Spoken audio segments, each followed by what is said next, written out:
Alright, so hello everyone, क्या हाल चाल भी आप सब लोगों के। This is your Nikhil sir. आज हम लोग लेके आए हैं basically demo lecture for thermodynamics. तो देवियों और सज्जनों, भाइयों और बहनों, उम्मीद करते हैं आप बहुत अच्छे होंगे। जो लोग मेरे को नहीं जानते उनको मैं बता देता हूं, मेरा नाम निखिल है। मैं आपके लिए यहाँ पे फिजिकल केमिस्ट्री का पोर्शन लेने वाला हूँ। केमिस्ट्री के अंदर बेसिकली फिजिकल केमिस्ट्री आपका जो रहता है, अगर हम लोग बात करें 11th का स्टार्टिंग पार्ट है, 12th का भी स्टार्टिंग पार्ट है। ऐसा पार्ट है केमिस्ट्री का जहां पे आप लोग थोड़ा सा मैथमेटिकल कैलकुलेशंस को केमिस्ट्री की इक्वेशंस के साथ रिलेट करते हैं। तो आप लोगों ने रिएक्शन तो देख रखा हो, ए जैसे मान लो एसिड प्लस बेस क्या देता है, सॉल्ट प्लस वाटर। आज करेंगे उस टाइप के रिएक्शंस। तो रिएक्शंस की जो मैथ्स है that is called physical chemistry. तो यहां पे आप लोग कैलकुलेशंस देखेंगे, थोड़ा बहुत मैथ्स अगर ठीक है तो बहुत हेल्प हो जाएगी, इजी लगेगा। तो इसी को स्टार्ट करेंगे। आज जो मैं टॉपिक लेने वाला हूं वो थर्मोडायनेमिक्स में बहुत इंटरेस्टिंग टॉपिक है। इसके अंदर नाम मैं बता देता हूं, इसका नाम होगा हीट ऑफ न्यूट्रलाइजेशन। तो जो हम लोग आज बात करने वाले हैं वो हीट ऑफ न्यूट्रलाइजेशन की करने वाले हैं। बड़ा गजब टॉपिक है, बड़ा इंटरेस्टिंग टॉपिक है। यहां पे हम लोग जो डिस्कशन करेंगे वो इक्वेशन बेस्ड मैथमेटिक्स का करेंगे। तो चलिए स्टार्ट करते हैं इसके अंदर। तो सबसे पहली बात, what is neutralisation. Enthalpy of neutralisation में पहले टर्म समझो, न्यूट्रलाइजेशन क्या होता है। या न्यूट्रलाइजेशन की अगर मैं डिस्कशन करूं ना, हम लोग जानते हैं एक एसिड, ये बचपन की रिएक्शन पता आप लोगों को कि कभी भी एक एसिड का रिएक्शन आप बेस के साथ करोगे तो आपको क्या मिलता है, एसिड और बेस मिलके आपको देते हैं सॉल्ट प्लस वाटर, है ना। तो ये सॉल्ट और वाटर का कॉम्बिनेशन देता है। एग्जांपल के लिए लेट्स से हमारे पास है HCl ले लेता हूं, यस। इसके साथ बेस आप लोग फेमस ले लेते हैं, दैट इज NaOH। तो एसिड और बेस मिलके आपको देते हैं सॉल्ट एंड वाटर। तो यहां पे सॉल्ट क्या रहेगा, सोडियम क्लोराइड, एंड वाटर क्या हो जाएगा, H2O। तो ये आपकी इक्वेशन है। अब इस इक्वेशन को अगर आप डिटेल में देखोगे, एनालाइज करोगे, कभी अगर लैब में कराओ, उम्मीद करते हैं कभी आप लैब में गए हो और आपने बीकर ना फोड़ के रिएक्शंस करे हो, तो एसिड और बेस को जब आप मिलाते हो ना, वो जो ट्यूब होती है वो ट्यूब क्या हो जाती है, गर्म हो जाती है। देखा कभी कभी अगर एनालाइज कराओ, नहीं पता तो मैं बता रहा हूं कि एसिड बेस को मिलाओगे तो ट्यूब जिसमें बीकर वगैरह में आप रिएक्शन कर रहे हो गर्म हो जाती है। क्यों हो जाती है, क्योंकि ये जो रिएक्शन होता है ये आपका एक्सोथर्मिक रिएक्शन होता है। एक्सोथर्मिक समझते हैं आप लोग, व्हाट इज एक्सोथर्मिक। एक्सोथर्मिक होता है वो जिसमें आप हीट रिलीज करते हैं, मतलब हीट रिलीजिंग। तो ये क्या करता है, हीट को रिलीज करता है। तो वो कंपाउंड्स जहां पे हीट का रिलीज होगा उसको हम लोग बोलते हैं एक्सोथर्मिक रिएक्शंस या एक्सोथर्मिक कंपाउंड्स। तो यहां पे हीट क्योंकि रिलीज हो रही है, हम यही देखना चाहते हैं कि एक न्यूट्रलाइजेशन रिएक्शन, न्यूट्रलाइजेशन क्या होगा, एसिड बेस का रिएक्शन, एसिड बेस के रिएक्शन में कितनी हीट रिलीज होती है उसको बोला जाता है हीट ऑफ न्यूट्रलाइजेशन या इंथैल्पी ऑफ न्यूट्रलाइजेशन। तो सबसे पहला पॉइंट यही आता है कि what is enthalpy of neutralisation. किसी भी एसिड बेस रिएक्शन में जो हीट रिलीज होती है that is enthalpy of neutralisation. तो जैसे इस रिएक्शन में हीट निकलती है, अब इस हीट को ना हम ऐसे रिप्रेजेंट करते हैं, डेल्टा एच। डेल्टा एच का मतलब होता है इंथैल्पी का चेंज, और यहां पे हम लोग इसके पैरों में लिखते हैं एन। तो डेल्टा एच एन, इस पूरे को हम लोग इस तरह से डेल्टा एच एन से रिप्रेजेंट करते हैं। तो कभी भी आपसे पूछा जाए what is delta H N, तो आप बोलोगे इसको इंथैल्पी ऑफ न्यूट्रलाइजेशन। तो this is called enthalpy of neutralisation. और ये जो इंथैल्पी ऑफ न्यूट्रलाइजेशन होती है इसको डिफाइन कर लेते हैं basically. What is the definition, तो आप सीधा सीधा बोलोगे it is heat released during acid base reaction, during acid base reaction. तो एसिड बेस रिएक्शन में जो भी हीट रिलीज होती है उसको क्या बोलेंगे आप बोलेंगे सीधा सीधा उसको इंथैल्पी ऑफ न्यूट्रलाइजेशन। तो पहली बात तो यह कि हम इतना समझ आ गया कि इंथैल्पी ऑफ न्यूट्रलाइजेशन क्या है। न्यूट्रलाइजेशन रिएक्शंस जो कि एसिड बेस के होते हैं, जब मिलते हैं भैया गर्म हो जाता है, वो कितनी गर्म होएगा उसको बोलेंगे enthalpy of neutralisation. I think इतना आइडिया लग गया हम लोगों को, the basic idea behind enthalpy. Yes, अब पॉइंट आता है इसको कैलकुलेट कैसे किया जाए। मैं तुम्हें ना इसका बड़ी सही ट्रिक देता हूं। जब भी आपको कैलकुलेशन करनी है ना, हम लोग कैलकुलेशन जो करते हैं वो करते हैं इसकी हेल्प से, पानी की हेल्प से। ये जो वाटर है water will be the ideal indicator. हम लोग जो भी कैलकुलेशंस करेंगे एंथैल्पी ऑफ न्यूट्रलाइजेशन में वो पानी की हेल्प से करने वाले हैं। तो पानी जो कितना बन रहा है उसके हिसाब से कैलकुलेशन होगा। मान लेते हैं यहां पे, अब थोड़ा बहुत आप लोग मोल कॉन्सेप्ट में जाके पढ़ोगे, मोल आई थिंक सुना होगा आप लोगों ने। तो कितने मोल वाटर रिलीज होता है उसके हिसाब से एक इफेक्टिव हीट निकलती है। जैसे मान लो अगर 1 मोल वाटर निकलेगा तो मान लेते हैं 10 जूल हीट निकली।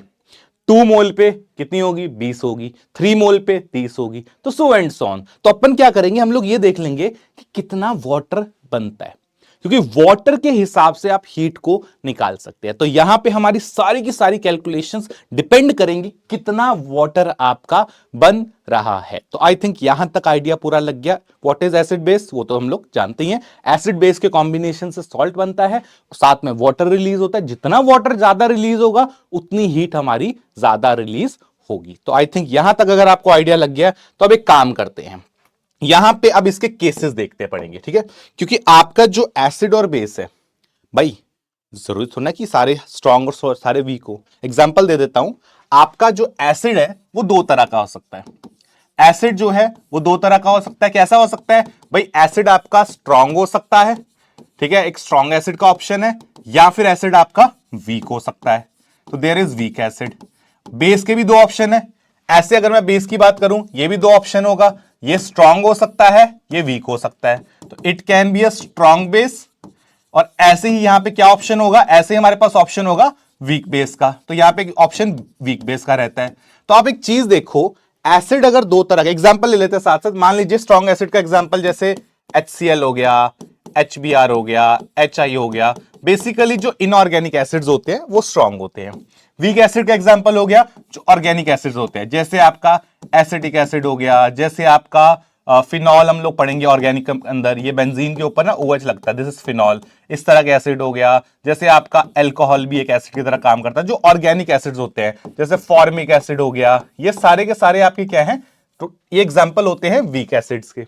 इसी तरह से बेस की बात करता हूं, स्ट्रॉन्ग बेसिस होंगे आपके, जैसे NaOH हो गया, जैसे KOH हो गया। ये आपके स्ट्रॉन्ग बेसिस होते हैं जो आपके ग्रुप 1 ग्रुप 2 के जनरली हाइड्रोक्साइड्स। वीक बेसिस की बात करोगे, जैसे अमोनियम हाइड्रोक्साइड हो गया, जैसे एल्यूमिनियम हाइड्रोक्साइड हो गया, दीज आर वीक बेसिस। तो आपको क्या करना है, 4 तरह के हमारे पास कंपाउंड्स हैं। देखो यहां पे एक आ रहा है स्ट्रॉन्ग एसिड, ठीक है, एक आ रहा है वीक एसिड, एक आ रहा है स्ट्रॉन्ग बेस, एक आ रहा है वीक बेस। तो अब पॉइंट आ जाता है कि आपके पास 4 तरह के कंपाउंड्स आ रहे हैं। आपको आप समझ रहे हो, टोटल 4 तरह के रिएक्शंस हो जाएंगे। कैसे? Strong acid reacting with strong base, एक ये पॉसिबिलिटी है। Strong acid reacting with weak base, ये पॉसिबिलिटी है। Weak acid reacting with strong base, ये पॉसिबिलिटी है।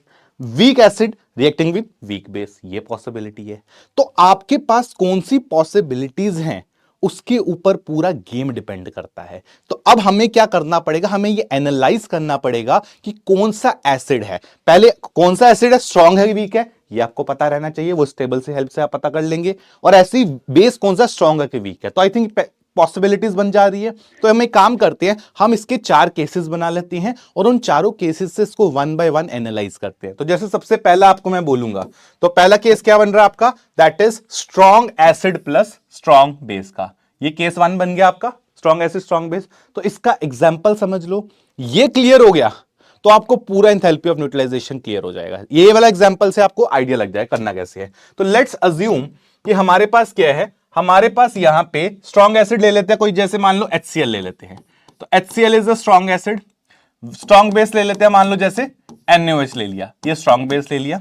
इनका रिएक्शन करोगे तो आपको क्या मिलेगा, आपको सॉल्ट मिलेगा, सोडियम क्लोराइड, एंड आपको वाटर मिलेगा, ठीक है। अब एक चीज सुनना, ये है स्ट्रॉन्ग एसिड, तो this is a strong acid. ये है स्ट्रॉन्ग बेस, और ये क्या है, सॉल्ट। सॉल्ट जो होते हैं, एक इंपॉर्टेंट कॉन्सेप्ट है, salts are always going to break. हर स्ट्रॉन्ग चीज टूट जाती है और हर सॉल्ट टूट जाता है। टूट जाता मतलब अपने आयंस में ब्रेक किया जा सकता है। अगर HCl स्ट्रॉन्ग एसिड है, इसका मतलब है आप इसको इस तरह से लिख सकते हो, H+ और Cl- ऐसे लिख सकते हो, क्योंकि ये ब्रेक कर सकता है।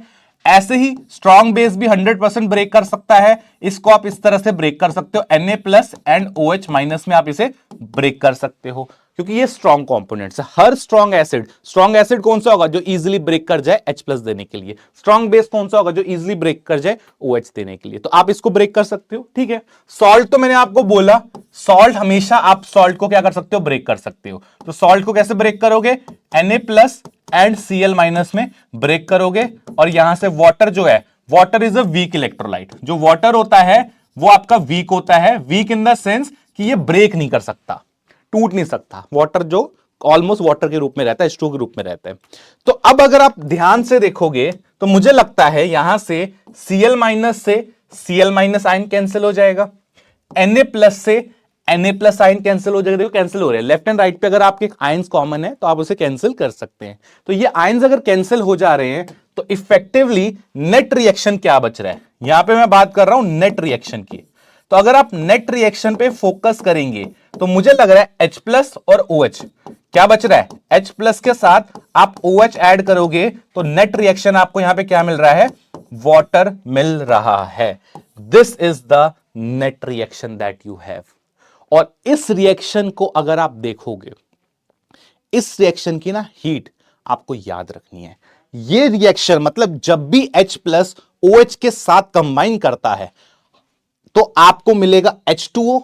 ये रिएक्शन की जो हीट है वो कितनी निकलती है, वो आपको एक नंबर याद रखना पड़ेगा। इस रिएक्शन की जो हीट होती है हम इसको ऐसे लिखते हैं, ΔH न्यूट्रलाइजेशन किसका है, स्ट्रॉन्ग एसिड और स्ट्रॉन्ग बेस का। कितना होगा ये वैल्यू आपकी निकल के आ रही है, that is -57.3 kilo joule per मोल, ये वैल्यू आती है। या फिर आप इसको लिख सकते हो -13.7 किलो कैलोरी पर मोल। ये वैल्यू ऐसी है जो हमें क्या करना होता है, जिसको हमें याद रखना पड़ता है। तो you have to learn this. इसको मैं अपनी भाषा में लिखता हूं CTM। CTM का मतलब रहेगा कमिट टू मेमोरी। तो आप इस वैल्यू को याद रखेंगे, you have to remember this value always. ये वैल्यू याद हो जाएगी, मतलब जब भी सुन लो ध्यान से, हर 1 मोल वाटर पे कितना, ये यहां पे लिखा है पर मोल, मतलब जब भी 1 मोल वाटर बनेगा, जब भी 1 मोल वाटर बनेगा, आप याद रखेंगे कि उसकी जो एनर्जी है कितनी रिलीज होती है, 57.7। माइनस का मतलब है रिलीज होना, जब भी डेल्टा का साइन नेगेटिव होता है ना, उसका मतलब एनर्जी रिलीज होती है। तो यहां पे आप देखोगे ΔHn की वैल्यू कितनी आ रही है, -57.3 आ रही है, मतलब 1 मोल वाटर बनाने पे 57.3 एनर्जी रिलीज हो रही है। जूल में लिख सकते हो या आप कैलोरी में भी याद रख सकते हो, दैट इज -13.7। दोनों को ही मैं रेकमेंड करता हूं याद करने को, बिकॉज दोनों के टाइप के ही क्वेश्चन आपके सामने आ जाते हैं। तो ये आ गया केस नंबर 1। जब भी आप एसिड और बेस को रिएक्ट करवाते हो तो कौन सी एनर्जी निकलती है आपके पास, ये एनर्जी रिलीज होती है, that is -57.3 kilo joule per mole of water form. तो जितना पानी बनेगा, देखो अगर -57.3 आ रही है 1 पे, तो 2 पे डबल हो जाएगी, 3 पे ट्रिपल हो जाएगी, सो एंड सो ऑन। तो आई थिंक केस 1 आपको समझ आ गया, इसमें तो कोई दुख दर्द का पीड़ा है ही नहीं। यस, जैसे केस 1 सॉल्व किया है, डिट्टो सेम एक्सप्लेनेशन आपकी होगी केस 2 की। केस 2 में ले लेता हूं आपके लिए, दैट इज आपके यहां पे वैल्यू लिख भी दी है, ठीक है, that is weak acid plus weak base. अब वीक एसिड का एग्जांपल ले लेता हूं, कोई मान लीजिए मेरे पास है, जैसे एसिडिक एसिड ले लेते हैं, तो this is the weak acid, ठीक है, और साथ में ले लेते हैं स्ट्रॉन्ग बेस ले लिया मैंने, Na रखते हैं, और ये क्या देगा, ये अब की बारी आपको देगा सोडियम एसिटेट। तो this is going to give you the salt, ये सॉल्ट आपको मिलता है, प्लस आपका वाटर क्या हो जाएगा, रिलीज हो जाएगा। अभी सुनो मेरी बात, ये सॉल्ट है, सॉल्ट तो हमेशा ब्रेक करेगा 100%, इसको तो कोई है ही नहीं प्रॉब्लम। तो ये तो पूरा पूरा ब्रेक करेगा, किस में ब्रेक करेगा, आपके एसिटेट आयन में ब्रेक करेगा, प्लस आपका Na+ में ब्रेक करेगा। बात करते हैं इसकी, ये क्या है, वीक एसिड। वीक एसिड को आप ब्रेक नहीं कर पाओगे, weak acid will remain as weak acid, जैसा है वैसा रहेगा। ये क्या है, स्ट्रॉन्ग बेस, इसको आप ब्रेक कर सकते हो, तो ये पूरा ब्रेक करेगा किसमें, Na+ में एंड OH- में, इसमें ये पूरा ब्रेक करेगा। अब देखो क्या कैंसिल हो रहा है, प्लस एक वाटर रह गया, तो वाटर को एज इट इज लिख लेंगे। तो क्या कैंसिल हो रहा है यहां से, मुझे लगता है Na+ से Na+ कैंसिल हो जाएगा। तो आपके पास इक्वेशन क्या आ रही है, इक्वेशन आपके पास आ रही है effectively, that is acetic acid plus OH ion, ये आपको दे रहा है क्या, CH3COO minus acetate ion plus water. यार ये इक्वेशन ना मुझे मजेदार नहीं लग रही, I am not liking this equation at all. मेरे को लगा बेकार, एकदम यूजलेस, क्या करें। मेरे को सुंदर इक्वेशन ये लग रही थी, वो जो पहले इक्वेशन निकाली ना हम लोगों ने, ये वाली। हम लोग क्या करेंगे, हम लोग हमेशा कोशिश करेंगे इस इक्वेशन को निकालने की, कैसे तैसे करके ये इक्वेशन मैं निकाल लूं। एक बार ये इक्वेशन निकल गई ना, अपना गेम सेट है, क्योंकि इस इक्वेशन की एनर्जी आपको याद करवा दी मैंने। आप सबकी एनर्जी सुना कैलकुलेट करते हो, करने को तो मैं आपको इसकी भी याद करवा दूं कि भाई इसकी वैल्यू याद कर लेते हैं, पर पागल थोड़ा, एक याद कर लेंगे तो उससे सारे क्वेश्चन बन जाएंगे। तो मैंने ना कहा कि हम लोग इसकी वैल्यू याद रखते हैं, तो इस इक्वेशन को इस इक्वेशन से बनाना है। कैसे बना सकता हूं, उसमें मैं आपको एक हेल्प करता हूं। हम क्या करते हैं, हम ना जो भी वीक एसिड होता है, आप वीक एसिड को ना स्ट्रॉन्ग एसिड बना सकते हो। उसका एक तरीका होता है, तरीका यह है आपको इसको कुछ एनर्जी देनी पड़ती है। हम इसको एक एनर्जी देते हैं जिसको बोलते हैं डिसोसिएशन एनर्जी, या फिर आप इसको बोल सकते हो आयनाइजेशन एनर्जी। आप ये एनर्जी इसको दोगे, उससे क्या होगा, ये जो वीक एसिड है वो स्ट्रांग बन जाता है। तो स्ट्रांग बन गया मतलब अपने आयंस में टूट जाएगा, तो ये अपने आयंस में ब्रेक कर गया, यस।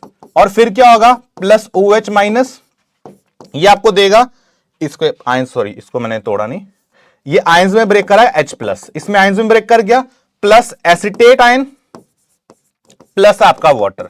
अगर आप ध्यान से देखो तो मुझे लगता है यहां से अब ये कैंसिल हो गया, तो नेट इक्वेशन क्या बच रही है, H प्लस OH माइनस मिलके वाटर बनाते हैं। तो इसकी एनर्जी तो हम लोग ऑलरेडी जानते हैं, कितनी आती है इसकी एनर्जी। इस इक्वेशन की एनर्जी मुझे याद है, इस इक्वेशन की एनर्जी मुझे पता कितनी होती है। इस इक्वेशन की जो एनर्जी डेल्टा H आता है वो आता है -57.3 किलो जूल पर मोल, या फिर कितनी वैल्यू आती है, यह आती है -13.7 किलो कैलोरी पर मोल। पर प्रॉब्लम यह है कि यहां पे आपने एक एनर्जी ऐड करी है, और वो कौन सी एनर्जी ऐड करी है, वो थी ये वाली एनर्जी। इस वैल्यू को तो आपने ऐड किया ना, आपने वीक एसिड से स्ट्रॉन्ग बनाने के लिए ये एनर्जी को दिया। तो जब मुझे वीक एसिड की कैलकुलेशंस करनी है, वीक एसिड के लिए, वीक एसिड स्ट्रॉन्ग बेस की अगर मुझे डेल्टा H एनर्जी निकालनी है, तो हमें पता क्या करना पड़ेगा। ये एनर्जी तो आप यूज कर ही लोगे, इतनी एनर्जी तो आ ही रही है, -57.3 किलो जूल पर मोल।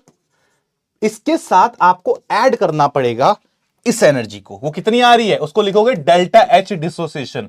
जो भी वीक एसिड है, वीक एसिड को आपने स्ट्रॉन्ग किया ना, देखो वीक एसिड को आप लोग तोड़ रहे हो, तो जिसको भी तोड़ रहे हो उसकी एनर्जी को क्या करोगे, ऐड कर दोगे। तो दिस इज द वैल्यू जिसको आपको क्या करना है, जिसको आपको यहां पे रखना है। This is the final value. इस फॉर्मूला को अपन याद करेंगे। पता है इसको याद करना मुश्किल नहीं है। कैसे, एनर्जी तो हमने पहले ही याद की हुई है, कितनी है -50। यहां पे आप यहां पे कैलोरी भी ओला यूज भी कर सकते हो, -13.7 किलो कैलोरी पर मोल, इसको भी यूज कर सकते हो, आपकी मर्जी है, जो भी कर लो। तो ये एनर्जी तो हमें पहले से याद है, उसके अंदर क्या ऐड करना है, वो एनर्जी ऐड करनी है जिससे वीक कंपोनेंट को स्ट्रॉन्ग में कन्वर्ट कर दो। तो इस फॉर्मूला को याद करना मुश्किल नहीं है। दिस एनर्जी जो -57.3 है, प्लस एनर्जी जो तोड़ने में काम आती है, तो वो कौन सी होती है, डिसोसिएशन एनर्जी होती है या आयनाइजेशन एनर्जी होती है। तो ये फॉर्मूला याद हो गया, और पता है यहीं पे गेम सेट हो जाता है। क्यों, क्योंकि अगर मान लेते एसिड वीक है, तो हमने यहां पे वीक एसिड लिख दिया। सिमिलर केस 3 लेता हूं मैं, केस 3 पे आना जरा। केस 3 क्या है, weak base plus strong acid. तो वीक बेस का एग्जांपल है जैसे अमोनियम हाइड्रोक्साइड का रिएक्शन मान लो करवाते हैं HCl के साथ, तो ये आपको देता है अमोनियम क्लोराइड प्लस वाटर। अब तुम्हें पता है इसकी ना तुम डायरेक्टली इंथैल्पी लिख सकते हो। कैसे, तुम इसका वैल्यू लिख दो -57.3 किलो जूल पर मोल प्लस डेल्टा H डिसोसिएशन, कौन सा, अब की बारी वीक बेस है, तो आप डायरेक्टली इस फॉर्मूला को अब लिख सकते हो। तो ये डायरेक्ट एनर्जी आप ऐड कर सकते हो, कोई स्यापा नहीं है इसमें, डायरेक्टली एंथैल्पी ऑफ न्यूट्रलाइजेशन आपके पास आ जाएगी, हाँ या ना, यस। तो this is how you can calculate. और मान लो अगर दोनों ही वीक हो जाए, केस 4, अगर दोनों ही वीक हो जाए तो बस दोनों को ऐड कर दो। तो यहां पे मान लो एग्जांपल दे देता हूं, वीक एसिड लेट से एसिडिक एसिड है, एंड मान लीजिए हमारे पास वीक बेस है जैसे अमोनियम हाइड्रोक्साइड है, तो आप ऐड कर दोगे तो आपके पास क्या आ जाएगा, you will have ammonium acetate, ये सॉल्ट आ गया प्लस आपका वाटर आ गया। तो यहां पे अगर इस रिएक्शन की मुझे डेल्टा एच निकालना है तो कैसे निकालेंगे, -57.3 किलो जूल पर मोल प्लस कर देंगे डेल्टा एच डिसोसिएशन कौन सा, वीक एसिड का, प्लस कर देंगे डेल्टा एच डिसोसिएशन कौन सा, वीक बेस का। तो ये फॉर्मूला आपका बन गया और मुझे लगता है अब रट्टा मारने की जरूरत नहीं है, ये वैल्यू पहले से याद हो रखी है, बस जो भी वीक होते हैं उनको ऐड कर देना होता है उसकी एनर्जीज को। खत्म सवाल, दैट्स इट। एक क्वेश्चन करके दिखाता हूं, फॉर्मूला अप्लाई करके कैसे होगा। देखो जैसे मान लीजिए मेरे पास ये सवाल है, ठीक है, ये क्वेश्चन है हमारे पास, इस क्वेश्चन को देख लेते हैं एक बार। क्वेश्चन क्या कह रहा है, कहता है enthalpy of neutralisation of acidic acid is this. तो मतलब जो एसिडिक एसिड है, जो कि क्या होता है, एक वीक एसिड होता है, उसकी इंथैल्पी ऑफ न्यूट्रलाइजेशन दे रखी है इतनी, यूजिंग स्ट्रॉन्ग बेस। तो आपको क्या वैल्यू दे दी, आपको कहता है एसिडिक एसिड, रिएक्शन कौन सा कह रहा है, एसिडिक एसिड का रिएक्शन कह रहा है NaOH के साथ किया, तो इसकी हमें क्या निकालनी है, इसकी हमें निकालनी है बेसिकली, इस रिएक्शन की इंथैल्पी ऑफ न्यूट्रलाइजेशन हमें दे दी है। हम पहले फॉर्मूला लगाते हैं। तो इंथैल्पी ऑफ न्यूट्रलाइजेशन क्या होती है इसकी, this is basically -57 calorie, kilo calorie में दे रखी है, तो -13.7 kilo calorie plus delta H dissociation of weak acid. Yes, इसकी वैल्यू कितनी दे दी हमें, इसकी वैल्यू दे दी -12.7, should be equal to -13.7 plus ये वैल्यू हम निकाल लेते हैं, तो delta H dissociation of weak acid. तो कितनी आ जाएगी, सॉल्व करोगे तो delta H dissociation of weak acid निकल के आएगा, माइनस ये उधर जाएगा, तो 13.7 minus 12.7, this is 1 kilo calorie. तो enthalpy change of the process, और वही आपसे पूछ रहा है, ये क्या है कि वीक एसिड को तोड़ना, मतलब वीक को स्ट्रॉन्ग बनाना, इसी को तो डेल्टा एच डिसोसिएशन बोलते हैं। तो कितनी वैल्यू हो जाएगी इसकी, इसकी आंसर हो जाएगा 1। तो correct answer is option C, that is the final answer.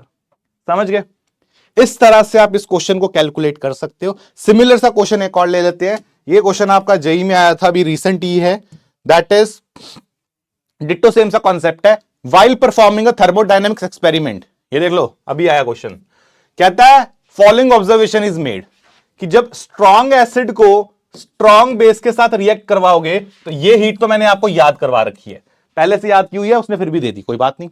लेकिन वीक एसिड को स्ट्रॉन्ग बेस के साथ रिएक्ट करवा रहे हो तो इतनी एनर्जी निकल रही है, this is the amount of energy that is coming out. तो ये वैल्यू तो हम लोग जानते कैसे निकलती है, डेल्टा एच न्यूट्रलाइजेशन किसके बराबर होता है, -57.3 plus delta H dissociation of weak acid, इसके बराबर होता है। ये वैल्यू उसने हमें कितनी दे दी, -55.3 दे दी, तो -55.3 equal to -57.3 plus delta H dissociation. तो यहां से डेल्टा एच डिसोसिएशन कितना आ जाएगा, ये आ जाएगा, इसको उधर ले जाओ, तो 57.3 minus 55.3, this is equal to 2 kilo joule. 2 kilo joule आपका आंसर है। तो वही पूछा आपसे, enthalpy of ionization of acidic acid is calculated in kilo joule per mole, आपका आंसर क्या हो जाएगा, 2। That was the correct answer. ये देख लो मेंस का सवाल, आई थिंक कॉन्सेप्ट समझ आ गया तुम लोगों को। तो ये इस तरह से करना है, इसी की तरह से आपके क्वेश्चंस होंगे, and that is all from this specific topic.